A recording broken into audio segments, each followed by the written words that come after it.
Salut la pragmatime.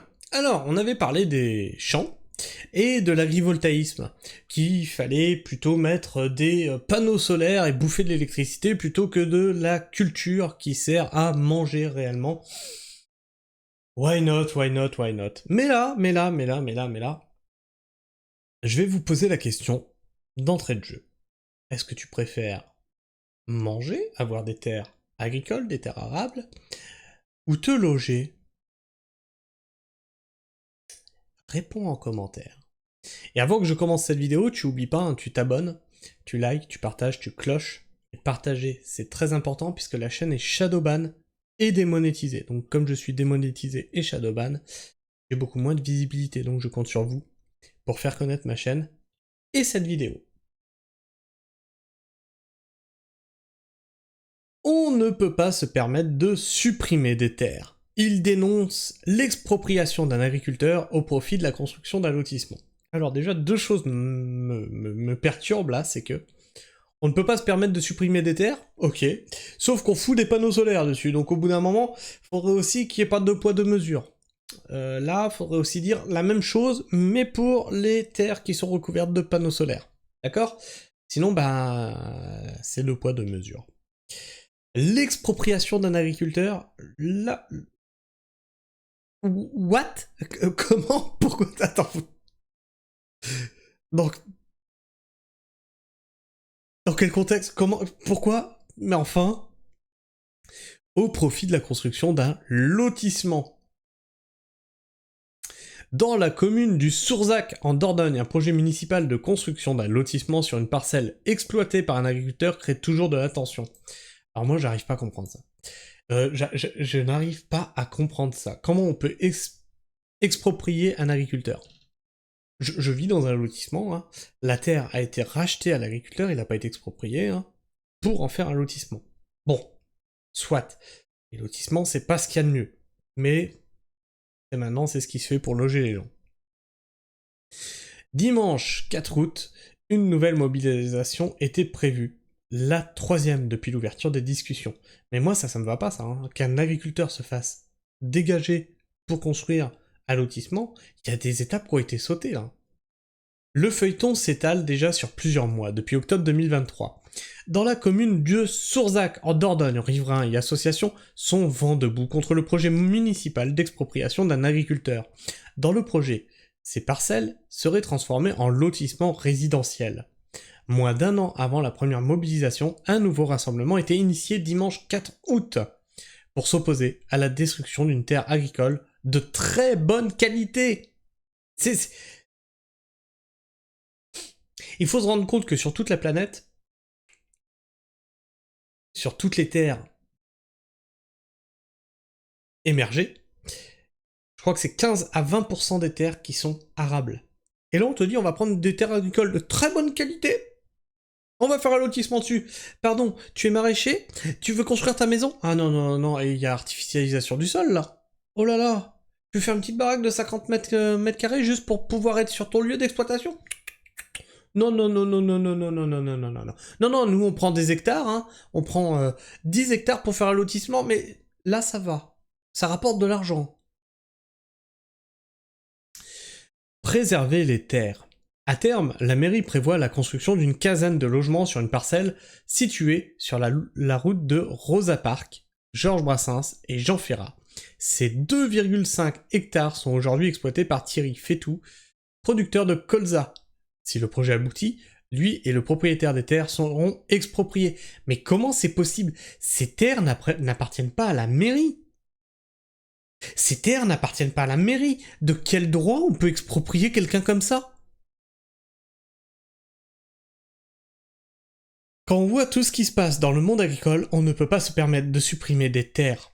Peste Christophe Petitbreuil, membre de l'association d'opposition Touche pas à ma campagne, spécialement fondée pour dénoncer ce projet. On a une terre agricole qui est très facilement irrigable. Elle est à haut rendement, on a fait la récolte de colza il y a quelques semaines. À la préservation des terres, les opposants au projet dénoncent également un projet peu viable. On voit qu'il n'y a rien de prévu sur la parcelle, on peut se croiser qu'à une voiture, Si vous mettez 15 maisons sur ce lotissement avec 2 voitures par foyer, ça fait 30 voitures en plus. Ce n'est pas possible, c'est source d'accident, ajoute-t-il. Donc ouais, déjà, en plus, toute l'infrastructure qu'il y a autour, les routes qui sont autour, c'est la merde, quoi. C'est de la route de campagne. Donc oui, t'as qu'une voiture qui passe, je connais ces chemins-là, hein, c'est des chemins qu'on a, nous, en campagne. Où il faut que tu ailles sur le bas-côté, hein, si jamais tu croises quelqu'un, voire que tu te ranges sur l'entrée d'un champ pour laisser passer l'autre, etc. C'est d'ailleurs là qu'on remarque les gens de la ville. C'est ceux qui veulent pas aller trop brouter le côté. Ouh là là, ils vont salir leur voiture. Même son de cloche du côté de la Sépanceau, qui déplore une artificialisation et bétonisation des sols grandissante au détriment d'espaces naturels agricoles. Que fera-t-on plus tard pour avoir du blé, des céréales? On les importera de la Chine? Peut-être, vu que c'est très à la mode actuellement. Ironise la vice-présidente Josette Charenton. Répondre à la crise du logement. Dans un communiqué appelant au rassemblement, les 2 associations pointent la menace d'un déséquilibre social et environnemental sur la commune et surtout le manque de transparence de la municipalité. Et là, je vais faire une pause ici parce que il va s'opposer 2 choses maintenant dans la société. Hein. On en a beaucoup parlé, hein.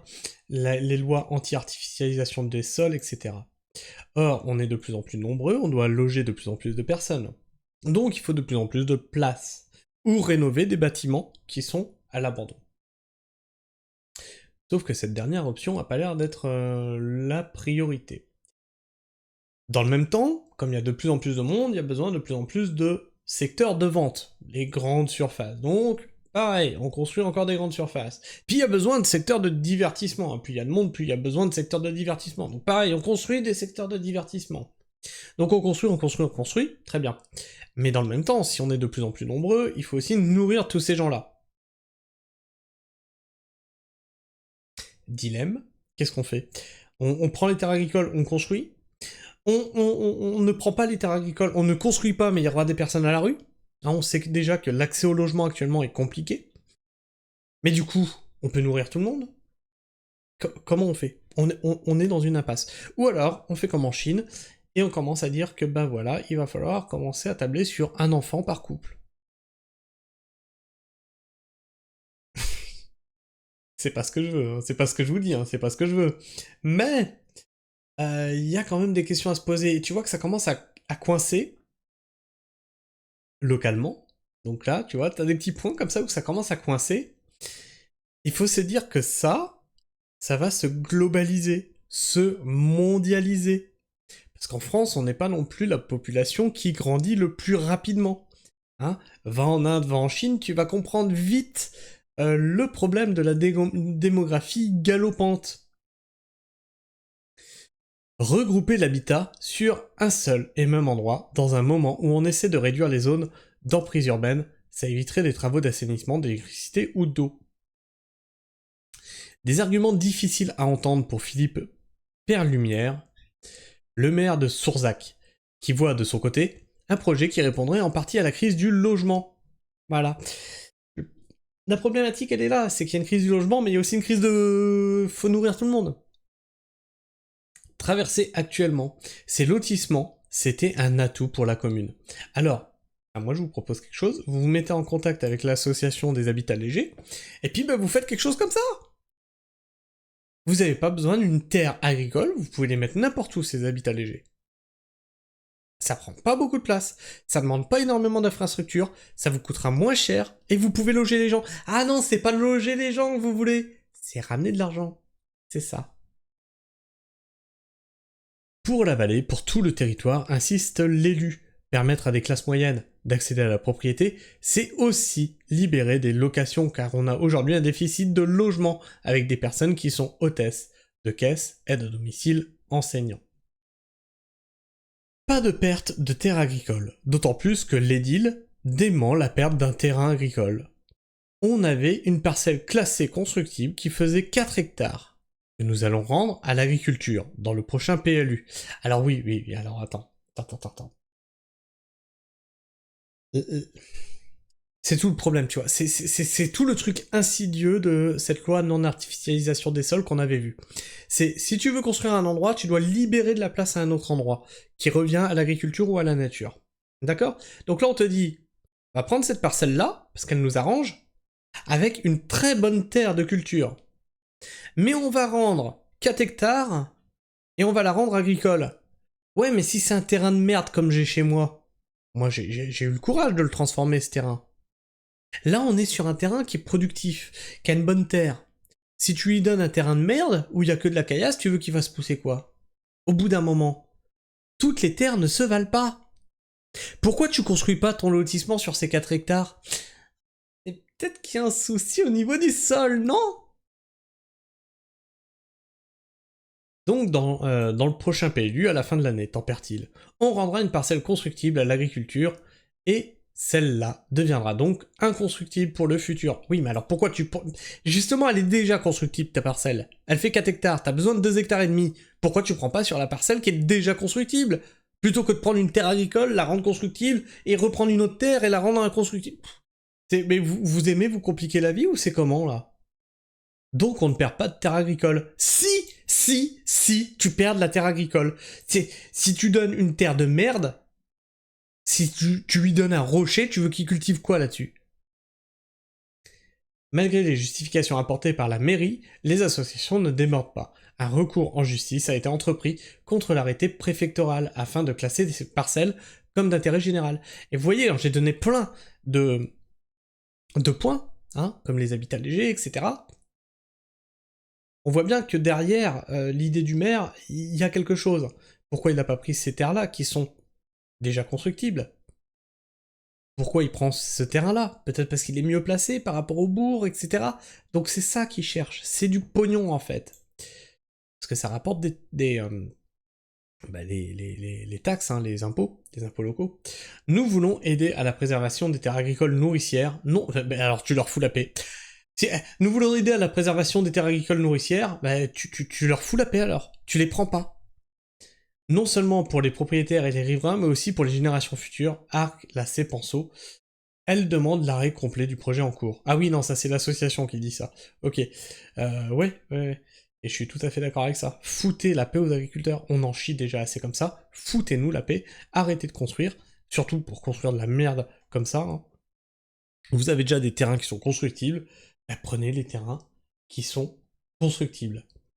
Enfin bref, la pragmatisme, je sais pas ce que vous pensez de tout ça, n'hésitez pas à me partager votre avis et vos opinions dans l'espace commentaire. Et puis comme je l'ai dit en début de vidéo, hein, tu connais la musique, tu t'abonnes, tu vérifies que t'es toujours abonné, parce que YouTube vous désabonne, en plus de me shadowban, hein, parce que bah oui, sinon c'est pas rigolo. Tu vérifies que t'es toujours abonné, tu likes, tu cloches, tu partages, tu commentes. Et partager, c'est très important. Surtout dans la situation où est la chaîne, et je peux compter que sur vos partages et que sur vous. Je vous fais la bise, la pragmatisme, prenez soin du sol, et restez pragmatique. Ciao.